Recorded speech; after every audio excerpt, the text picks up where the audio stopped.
कहते हैं। नारद कौन है? हैं?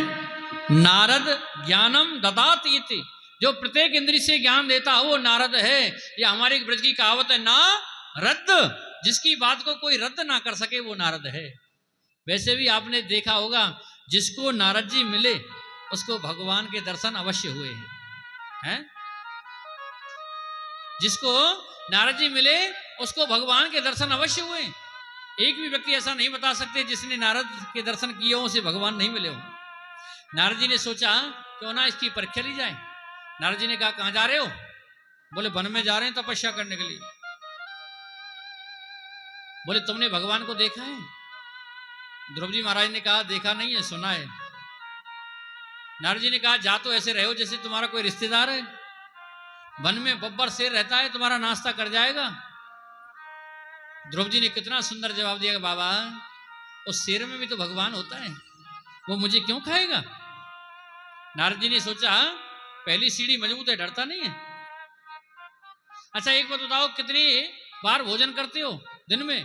बोले कभी 4 बार करते हैं, कभी 5 बार करते हैं, लेकिन माँ की गोद में बैठ के करते हैं। बोले वहां तो माँ नहीं होगी, भोजन भी नहीं होगा, क्या खाओगे? द्रौपदी महाराज ने कितना सुंदर जवाब दिया, बाबा कि जब दांत नहीं तब दूध दियो,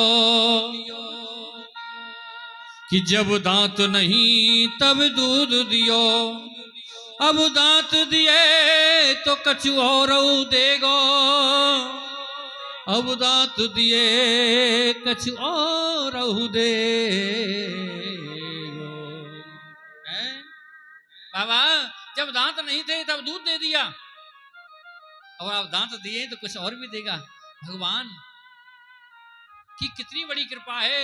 जीव जब इस दुनिया में आता है ना, आने से पहले उसका प्रबंध हो जाता है।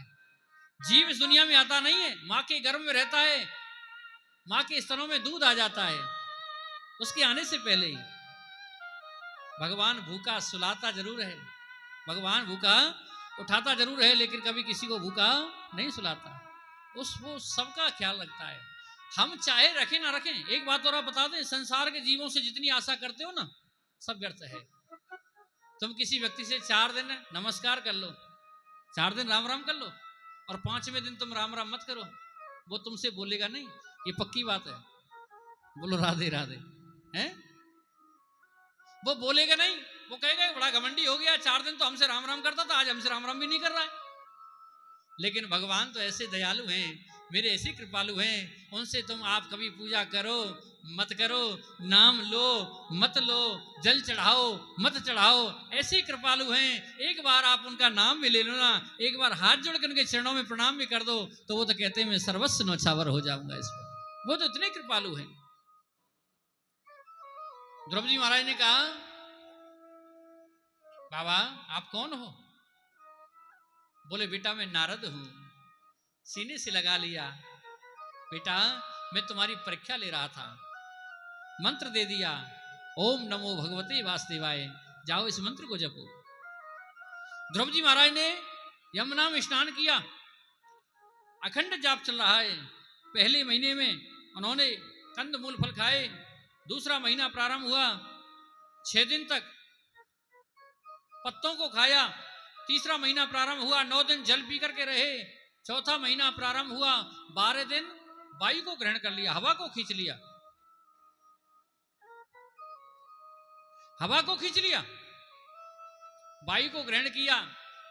हमारे श्वासों की डोर जो होती है ना, भगवान के सिंहासन से बधी होती है, सिंहासन से बधी हुई होती है। भगवान का सिंहासन हिलने लगा। लक्ष्मी जी ने कहा प्रभु ये क्या हो रहा है? बोले एक नन्हा सा भक्त हुआ है जिसने वायु को ग्रहण कर लिया है, देवताओं को श्वास लेने में बड़ी परेशानी हो रही है। बोले जाओ उसको दर्शन दो। भगवान ने आकर के उसको दर्शन दिया, लेकिन द्रौपदी नेत्र नहीं खोलते। भगवान तुरंत समझ गए। भगवान ने क्या किया, उसके अंदर जो अपनी छवि दिखाई दे रही थी, योग माया के द्वारा छवि को खींच लिया। प्राण झटपटाने लगे, अंधकार हो गया। द्रौपदी ने नेत्र खोल करके देखा तो नारायण खड़े हुए हैं, भगवान खड़े हुए हैं। भगवान द्रौपदी की ओर देख रहे हैं, द्रौपदी भगवान की ओर देख रहे हैं। भगवान द्रौपदी को देख करके थोड़े मुस्कुरा गए। भगवान मुस्कुराए तो द्रौपदी भी हंसने लगे। इन दोनों की हंसी को देख करके आकाश में समस्त देवता हंसने लगे। इन तीनों की हंसी को देख करके सुखदेव स्वामी हंसने लगे, और इन चारों की हंसी को देख करके परीक्षित जी हंसने लगे, इन पांचों की हंसी को देखकर हजारों संत हंसने लगे। लेकिन कोई ये नहीं बता रहा हंस क्यों रहे हैं।